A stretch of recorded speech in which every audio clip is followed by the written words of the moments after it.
Hi, my name's Jeff Algudis and I'm a PhD candidate with CQ University in Queensland, Australia. My research revolves around the areas of technology and education, and more specifically, what factors lead to success when deploying technology programs within schools. In my professional life, I'm a consultant who works a lot in schools around advising what the best approaches are in terms of building and deploying these programs. And this professional life sort of led me to explore the research component of this and look into further to see whether there are specific factors that are documented and proven to lead to success. We know that students are leaving the education system these days to jobs that require more and more digital skills. And we know that organisations such as ACARA in Australia, but in general, the organisations in charge of curriculum identify this and see the value in these kids developing these digital skills within schools. What we don't know is whether or not these schools are meeting the standards in terms of upskilling these students and the differences between one school and another and why some schools are more successful. There's a lot of research around the importance of having a structured approach, and this is planning and developing a system that's going to have set goals and key things to be achieved in order for this program to be successful. One of these such things is device to student model. We know that the students who have one-to-one access of devices tend to be more successful than students who don't have access to a device, or in some cases, students who are sharing a device with other students in a classroom.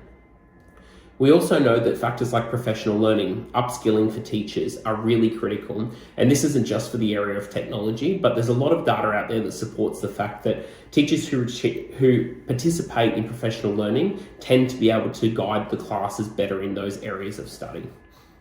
Other factors like budget and investment are really important. This is obviously, if you're going to have a technology program, there's key fundamentals that are required, such as access to Wi-Fi. But that doesn't necessarily mean that the schools that have a bigger budget have better technology programs. There is just a bare minimum standard that is required. And when we talk budget and investment, we're not just talking the investment of money, we're talking the investment into time and effort as well. And with creative curriculum, it's something that is really relevant to bring up.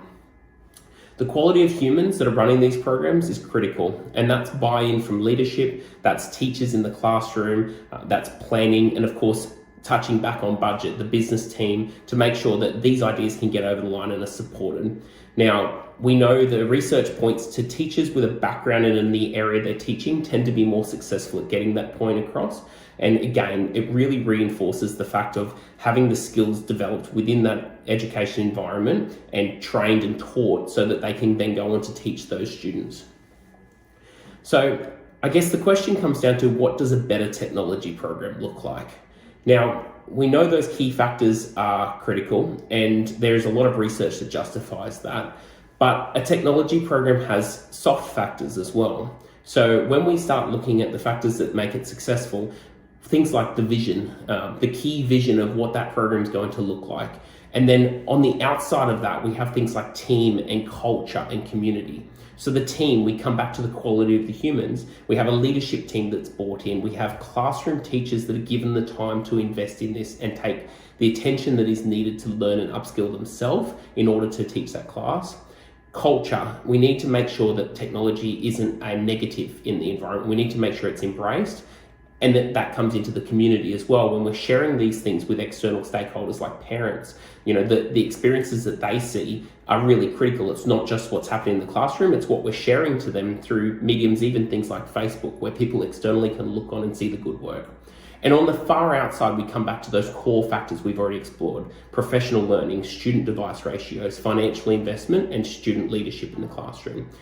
My research will continue on to look at the student leadership in the classroom aspect, and this will be specifically around whether we can invest time and effort into those students to make those students better facilitators for their peers. Now, we've justified that professional learning has value with teachers, so the idea here is that if we can then provide similar professional learning to students, they can go on to build better communities within their classroom, and they can facilitate other students to be successful. That work's going to be done through interventions, through design-based research, where we'll be going into classrooms, running these interventions and measuring the data. Thank you so much for taking the time to listen to what my presentation is today. And if you have any questions, I'd love you to reach out to chat. Thanks.